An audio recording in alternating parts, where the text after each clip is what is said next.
sapatos. Ang ganda sana. Ang ganda yun. Saan? Kahit doon. Ganda ito. Kano yan, te? Bilhin mo na. Maupo nga. Wala nga akong pera. Wala akong pera.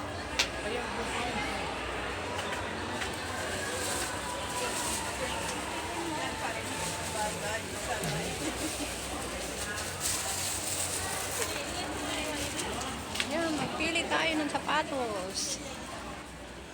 Pero wala pang pera. Shout out.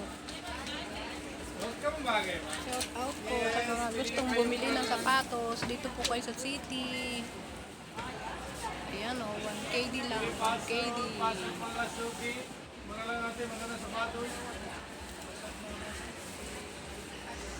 Mura na, 1KD. 1 week, masira na. Hindi naman siya masira agad. Basta wag mo masyadong gamitin ito. Ilan pinadala mo? Yung bag mo nakabukas. Pasok ako. Wala man silang makuha. Yan, te. Yun lang.